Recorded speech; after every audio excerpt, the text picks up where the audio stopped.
इस वीडियो में हम डीबीटी से रिलेटेड जो सबसे बड़ी समस्या है उसका एक बहुत इजी सॉल्यूशन लेकर आए हैं। वो ये है कि जिन बच्चों का डेटा अभी भी अनसीडेड शो हो रहा है, तो उनके अभिभावक आपसे ये कहते होंगे कि हम बैंक गए थे, हमने अपने खाते को आधार से सीडेड करवा लिया है, या वो आपसे ये कहते हैं कि बैंक वालों ने हमें ये कहा है कि जो बैंक खाता है वो आधार से सीडेड है, लेकिन उसके बावजूद डीबीटी ऐप पर अभी भी उन बच्चों का जो डिटेल है वो अनसीडेड शो हो रहा है। तो इस केस में आपको करना क्या है कि हम आपको अभी एक फॉर्मेट के बारे में बताने वाले हैं। आपको सिंपली उस फॉर्मेट पर अभिभावक की बैंक की डिटेल और जो आधार की डिटेल है वो फिल करके अभिभावक को दे देना है। जब अभिभावक बैंक में उस फॉर्मेट को लेकर जाएगा तो तुरंत उसका जो बैंक खाता होगा वो आधार से सीडेड हो जाएगा। तो चलिए हम आपको बताते हैं कि वो फॉर्मेट कौन सा है और आप उसको कैसे भर के अभिभावक को देंगे। अब देखिए, जो फॉर्मेट आपको स्क्रीन पर दिख रहा है एग्जैक्टली आप किसी कंप्यूटर सेंटर पे इस तरह से आप इसको टाइप करवा सकते हैं, या इसका लिंक हम डिस्क्रिप्शन बॉक्स में दे देंगे, आप वहां से इसे डाउनलोड करवा के प्रिंट करवा लीजिएगा। अब आइए समझते हैं कि इस फॉर्मेट में क्या है। देखिए, लिखा हुआ है कि सेवा में शाखा प्रबंधक, यानी कि ये बैंक के नाम से एक एप्लीकेशन का फॉर्मेट है। उसके नीचे डैश डैश है और बैंक का नाम, यानी कि अभिभावक का जो बैंक खाता होगा वो जिस भी बैंक में होगा उस बैंक का नाम आपको यहाँ पर लिखना होगा। विषय है एनपीसीआई पोर्टल पर आधार सीड करने के संबंध में। देखिए, बैंक खाता आधार से सीड होना तब पॉसिबल होता है जब इसकी रिपोर्ट बैंक द्वारा एनपीसीआई पोर्टल पर भेजी जाती है। तो इसी के संदर्भ में यह एप्लीकेशन है। इसमें आगे लिखा है कि महोदय, निवेदन है कि आपकी बैंक शाखा में प्रार्थी का बाल्य प्राथमिक विद्यालय ऑब्लिक पूर्व माध्यमिक विद्यालय ऑब्लिक कंपोजिट विद्यालय।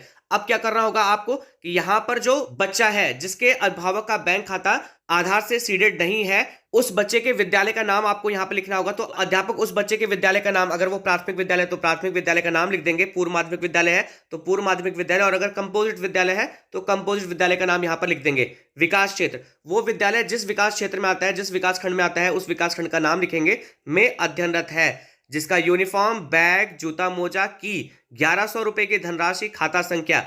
अब यहां पर अभिभावक का बैंक खाता लिखा जाएगा, तो अध्यापक क्या करेंगे कि जो भी अभिभावक है उसका जो बैंक खाता संख्या है वो यहां पर लिख देंगे। में शासन द्वारा डीबीटी के माध्यम से आना है, जिसके लिए आधार कार्ड का एनपीसीआई पोर्टल पर सीड होना आवश्यक है। अतः निवेदन है कि प्रार्थी, अब अध्यापक यहां पर जो अभिभावक है उसका नाम यहां पर लिख देंगे, का आधार संख्या, जो अभिभावक है उसका आधार संख्या यहां पर लिख देंगे जो उसने डीबीटी के समय आपको दिया था।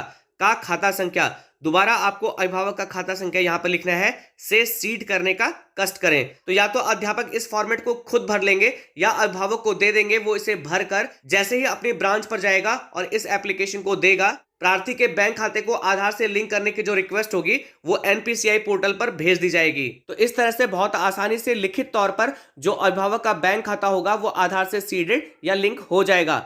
तो आप सभी से निवेदन है कि अगर आपके विद्यालय में इस तरह की कोई समस्या है तो आप इस फॉर्मेट पर उन बच्चों के अभिभावकों की डिटेल को भर दीजिए जिनका जो खाता है वो आधार से सीडेड या लिंक नहीं है, और उसके बाद आप उन्हें उनकी जो बैंक की शाखा है, जो उनका बैंक है, वहां पर भेजकर उनके खाते को आधार से लिंक या सीड करने का जो कार्य है उसे पूर्ण करवा सकते हैं।